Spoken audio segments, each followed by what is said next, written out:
vahaony oloko vahaony oloko andraisanao toroteny mahery vaika anova tanteraka ny fiainanao vavaka matanjaka na délivrance enjana ho fanafana ireo fatotra ahitanao ireo fijoronao vavolombelona mafy no ny asa mahagaga nataon'Andriamanitra vahaony oloko vahaony oloko nandeha tanteny izy mba Nanisik ampunya palai aminira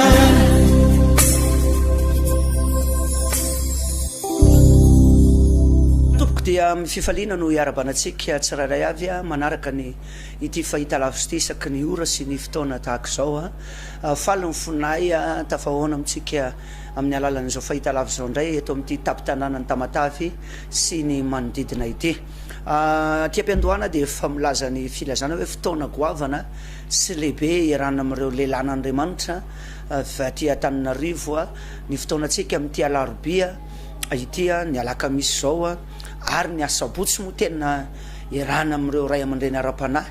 izay fotoana hitondrana tenin'Andriamanitra vavaka délivrance matanjaka fotoana ihany koa izay anafahan'Andriamanitra anao ary matoky fa ao anatin'ny tenin'Andriamanitra zay hoetiko eto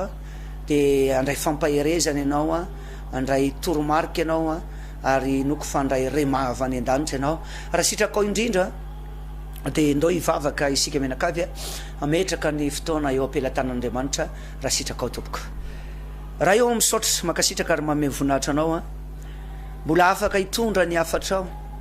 eto amin'ity fahita lavitra ity misaotranao ihany koa mbola afaka manentana ny reto vahoaka eto Tamatavy sy ny manodidina reto izay fotoana goavana hitondrana fanafahana sy fanasitranana lehibe ho an'izy ireo ta io sady ny teninao ary zay rehetra mandre ny teninao mahita n'izao fahita lavitra zao dia inoko fa andray fanasitranana fanafahana lehibe amin'ny anaran'i Jesosy Kristy amen ny fotoanantsika moa dia eto Akiriry Paradise taloha manomboka amin'ny 12 amin'ity alarobia ity ny alakamisy koa dia tahaka izay ihany manomboka amin'ny 12 ny maraina manomboka amin'ny 7 dia efa misy fandraisan'olona efa misy vavaka ao zany raha ohatra afaka dia maraina dia misy mpanompon'Andriamanitra afaka mandray anao ny asabotsy dia manomboka amin'ny 7 ora maraina tsy diso eto amin'ny Paradise Akiriry sy eto amin'ny mangarano faharoa 200 metatra miala amin'ny fiangonana Damaskosy zany eo amin'ny fiangonana Damaskosy eo zany miditra misy lala basika zay dia mandeha amin'iny dia 200 metatra miala eo dia eo ny fiangonana vaoniloko eto Mangarano izay no ela hiditra ao anatin'ny tenin'Andriamanitra isika menakavy mpitsara toko fahenina dia ny andininy fa 200 amin'ny anaran'i Jesosy mpitsara toko fahenina dia ny andininy fa 200 ovakiko ny teny amin'ny anaran'i Jesosy dia tonga ilay anjelin'i Jehovah ka nipetraka teo ambany hazo terebita teo Ofra izay any Joasy Abizerita ary Gideona zanany nively vary tamin'ny fataka teo anila mifamiazam-boaloboka mba hafenina amin'ny Midianina ary ilay anjelin'i Jehovah niseho taminy ka nanao taminy hoe Jehovah mombanao ry lehilahy mahery fa hoy Gideona taminy indrisy tompoko raha momba anay Jehovah nahoana no hozoan'izao zavatra rehetra zao izahay ary aiza ny fahagagana rehetra nataony izay nolazay ny razanay taminay hoe tsy nitondranay niakatra avy tany Egypta va Jehovah fa ankehitriny efa nafoianay mihitsy Jehovah ka nanolotra anay eo an-tanan'ny Midianina dia nitodika nijery azy Jehovah ka nanao hoe mandehana amin'izao herinao izao ka vonjeo ny Israely amin'ny tanan'ny Midianina tsy efa naniraka anao va fa hoy izy taminy indrisy tompoko ataoko ahoana no hamonjy ny Israely ny mpianakaviko no malahelo indrindra eo amin'ny Manase ary izao no kely indrindra amin'ny ankonany raiko dia ho Jehovah taminy mombanao tokoa aho ka mely Midianina toy ny famely olona iray monja ianao dia hoy izy taminy masina ianao raha mahita fity eo imasonao ary ao dia anehoy famantarana fa ianao no miteny amiko masina ianao aza miala eto mandra-piavoko eto aminao hitondra fanatitra hoanina ka apetrako eo anatrehanao dia hoy izy eny izao iandry anao mandra-piverinao. Izay tenin'Andriamanitra lavalava izay no angalako fampianarana am'ty fotoana mahafinaritra ity. Tantarana lehilahy anankiray i Gideona ny anarany. Nisy vanim-potoana ry havana babony zanak'Israely, babo Midianina. Rehefa babo Midianina ny zanak'Israely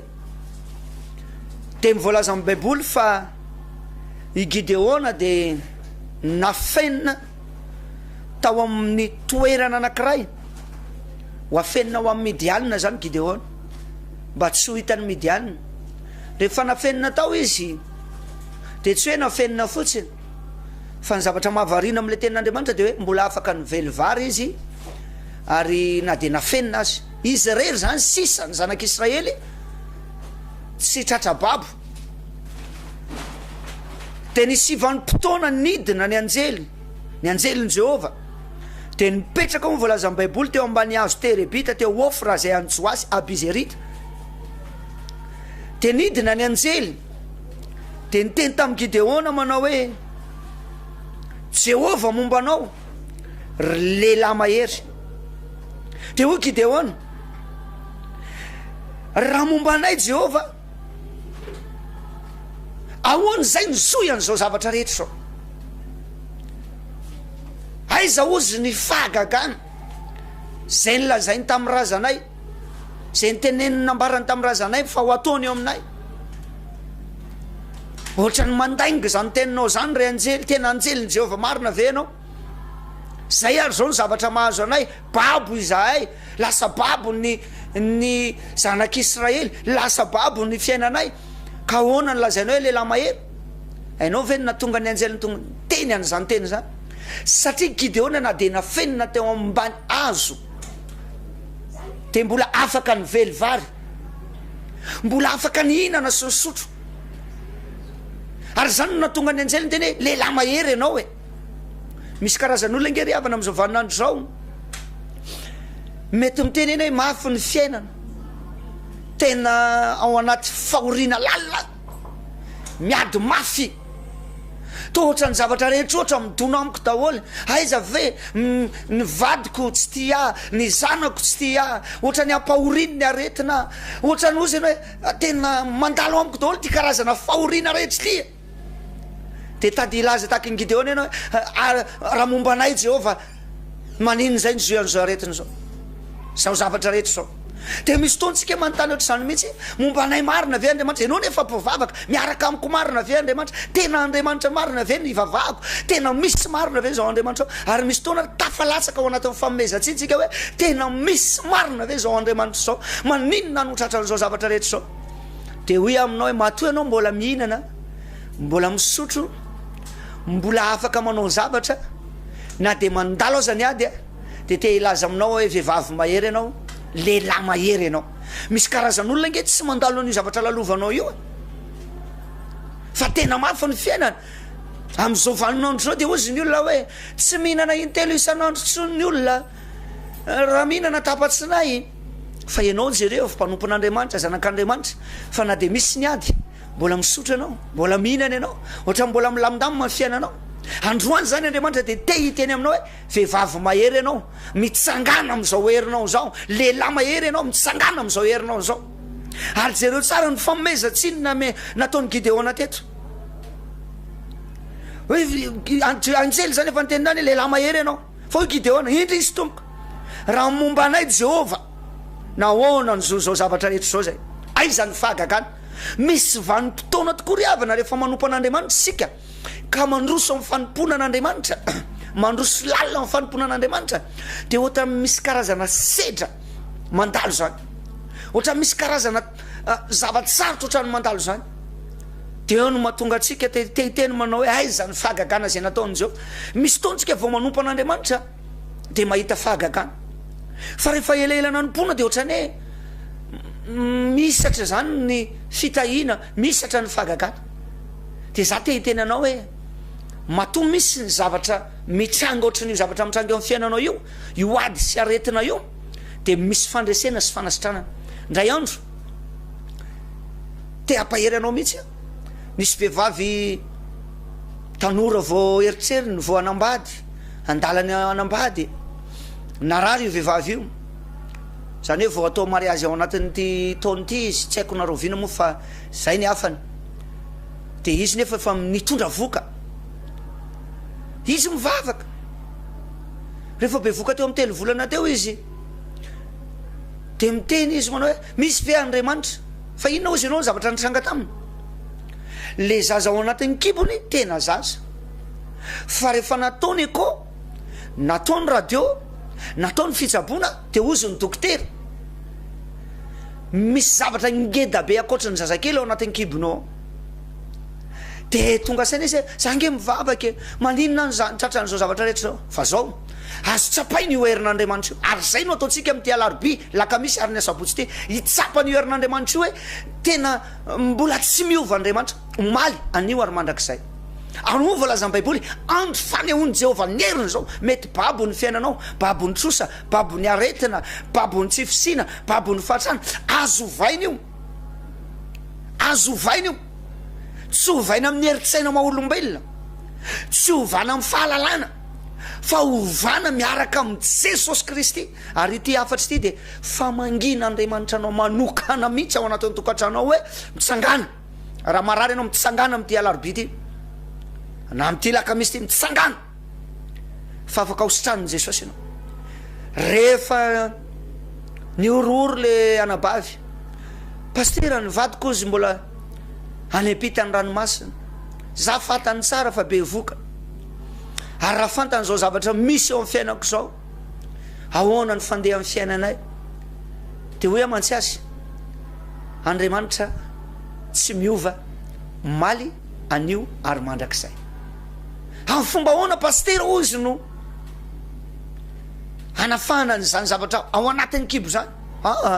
amin'ny fomba tsy takatra ny saina Andriamanitra nge rehefa mamangy anao de amin'ny fomba tsy takatra ny saina rehefa manasitrana anao de amin'ny fomba tsy takatra ny saina rehefa te hanova ny fiainanao de amin'ny fomba tsy takatra ny saina rehefa analanao anatin'ny fahababoana de amin'ny fomba tsy takatra ny saina misy vampitoantsika zanak'Andriamanitra de moa voalazan'ny baiboly any amin'ny Salamandra tsy disa hoe tahaka ny ondry eo amoron'ony mangeta hita ambony lakana ohatrany hoe mivavaka fa tsy mahita tombom-barotra am'le vavaka tsy mahita fitio am'le vavaka tsy mahita valipity am'le vavaka de eo no tahaka ny ony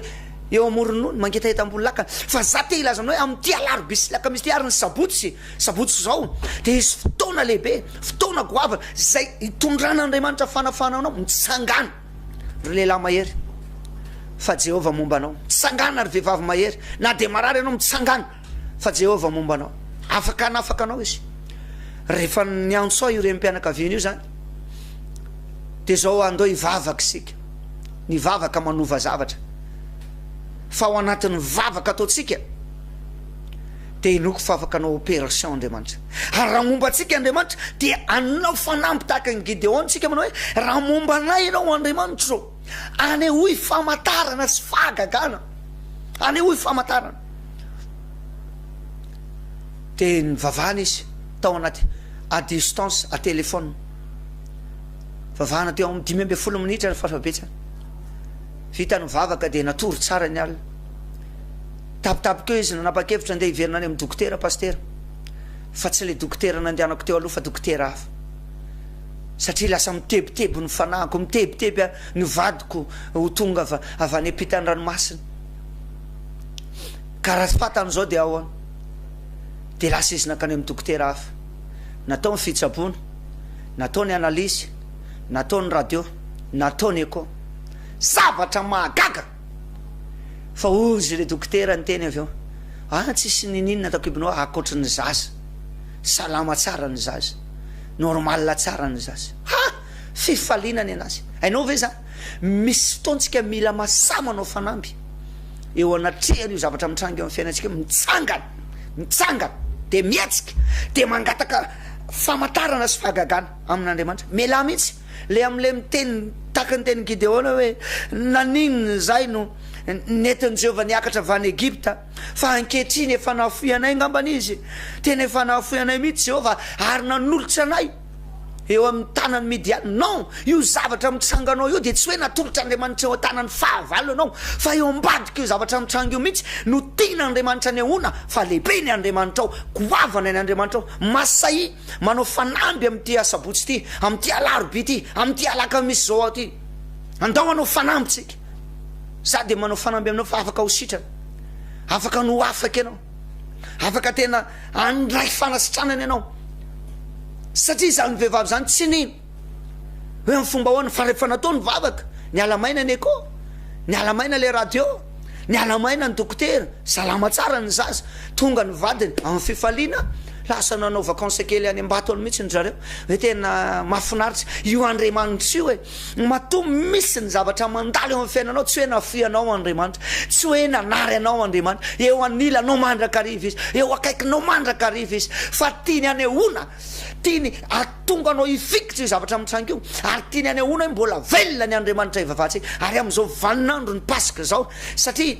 amin'ity alarobia ity ho antsika eto amin'ny paradaizy dia vaninandro Pasika, fankalazana amin'ny Pasika, voavony Kristy Pasika ho antsika ho voalazan'ny Baiboly. Dikan'izany ny Pasika dia hoe fandalovana amin'ity vanim-potoana ity zany, dia ireo zavatra rehetra teo amin'ny fiainanao andalo ny vaninandro amin'ny Pasika, dia isy zavatra hiala, isy zavatra aritra iongotra, isy zavatra aritra tena hitanao mihitsy hoe iova eo amin'ny fiainanao, ary ireo dia volony azonanao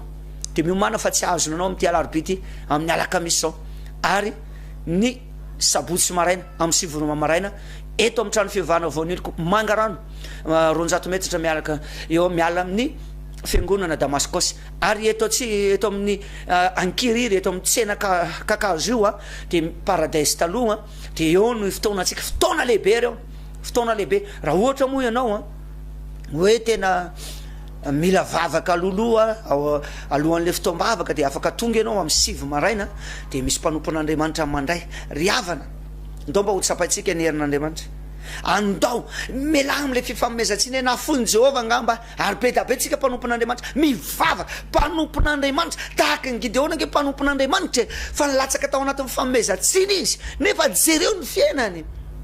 Fa na dia baba azo ny Israelitra, izy mbola afaka nihinana sy nisotro, mbola afaka mively vary, na dia nafenina. Mety fotoana elany nanafenan'Andriamanitra anao, mety ozy ianao za ty ngamba tsisy mahita, vao ilikilika ataon'ny olona tsinotsinona, fa maninona ny fiainako, nizoy an'izao zavatra eto zao, se ireny vadiko lasa, ny sakaizako efa tokony atao mariazy zay, potika andray.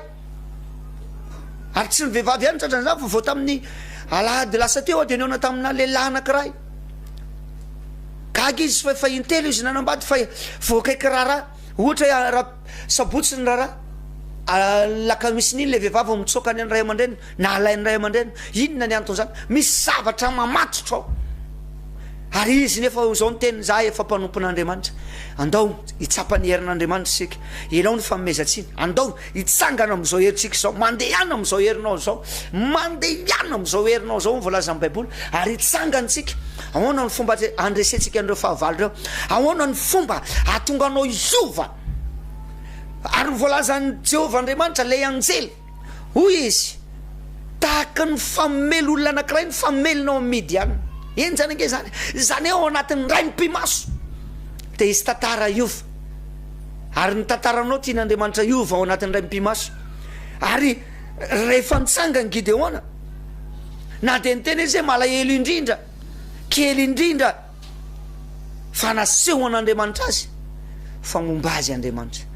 Andro fanehoan'i Jehovah ny heriny zao, noho izany mombanao tokoa Andriamanitra, nitsangany aza variana. Inona ny zavatra nataon'ny Gideona riavana? Eto dia zavatra fampianarana moa napitako amin'ity fahitalavitra ity. Raha ianao marina izy Gideona, raha tena anjelin' Jehovah marina ianao, endraso eo ary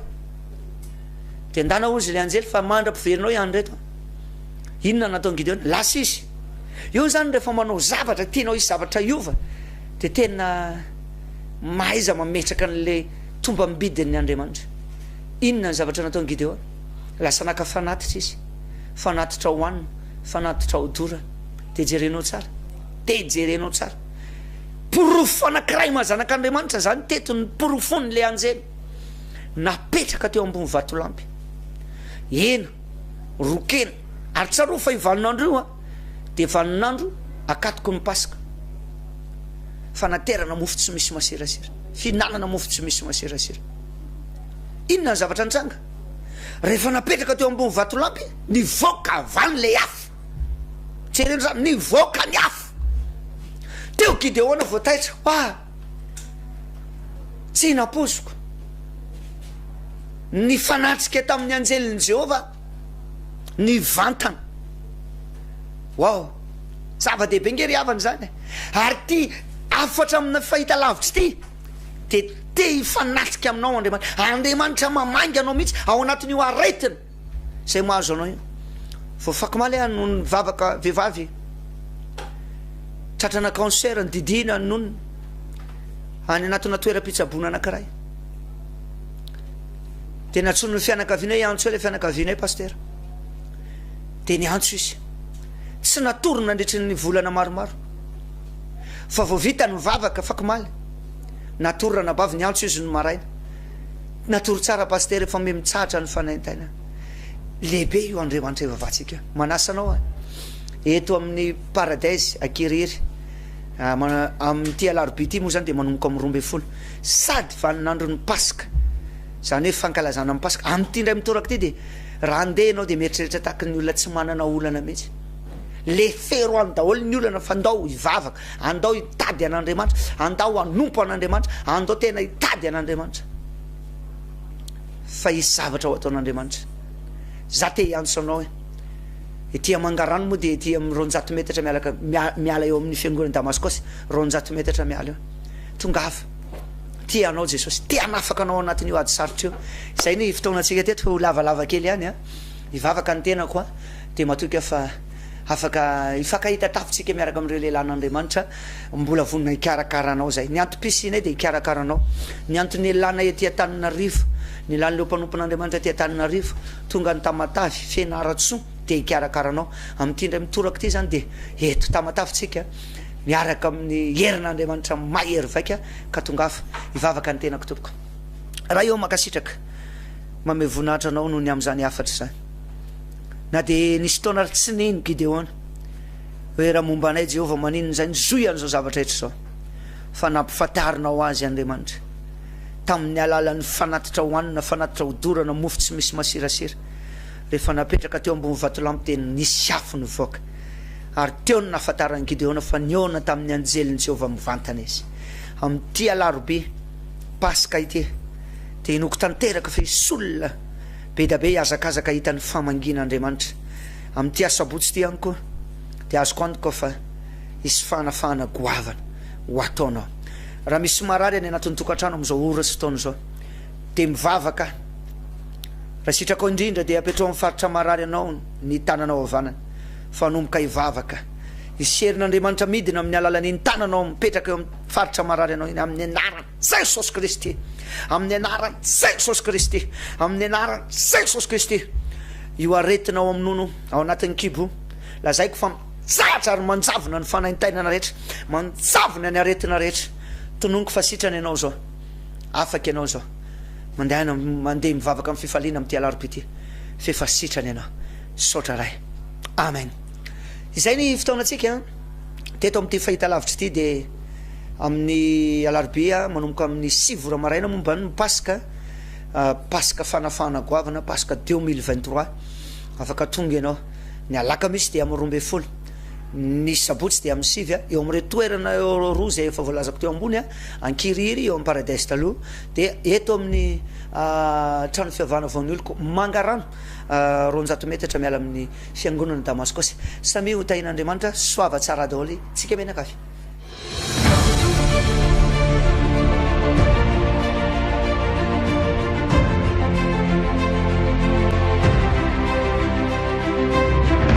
tsy ho zaka ny tevoly ty vavaka ataoko eto androany ty tsy ho zaka satany ty vavaka ataoko anao eto ty manomboka any amin'ny farany arinany isy vehivavy aho iala ao anatin'ny herin'ny demony isy lehilahy iala ao anatin'ny herin'ny Lucifer isy vehivavy aho iala ao anatin'ny herin'ny famosaviana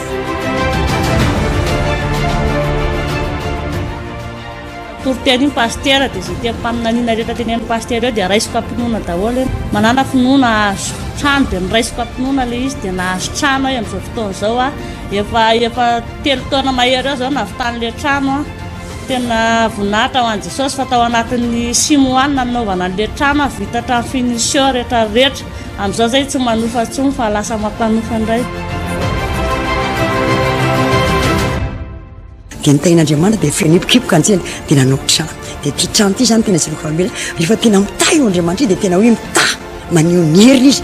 trano zao tao anatin'ny enim-bolana trano lehibe efatra 5 misy lalatsara 4 étage misy terasikely ambony 4 étage le izy vita tsara carreau tsara varavarana vy misy gablin fosepty dia vita ry izay tena jereko famela hoe rehefa tena mitahy Andriamanitra io dia tena mitahy mihitsy.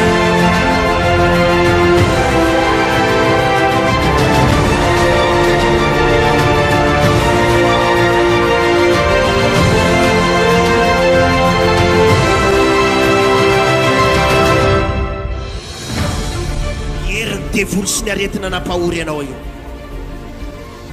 reozina vokatry ny tsirary nataonao reozina vokatry ny tsirary nataon'ny ray aman-dreninao vokatry ny fahotanao reozina vokatry ny adalana vitanao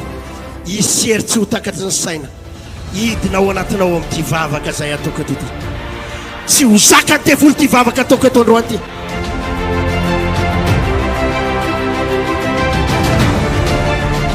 Miarabola tena mandeha tsara nahazo tany zay dia mba nanao trano taoriana zay fanasitrana zay fanasitrana zay ahoana tsara izy teo sady nahazo tany no vita soma tsara le trano zao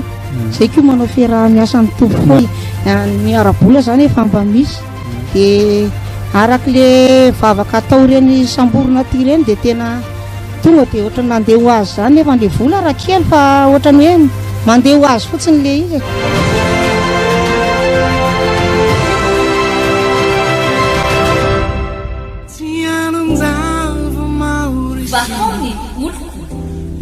Vahaony oloko andraisanao toroteny mahery vaitra anova tanteraka ny fiainanao vavaka matanjaka na délivrance enjana ho fanafana ireo fatotra ahitanao ireo fijorona vavolombelona mafy no ny asa mahagaga nataon'Andriamanitra vahaony oloko vahaony oloko nandefandefeny izy mba Aku nanisik, aku yang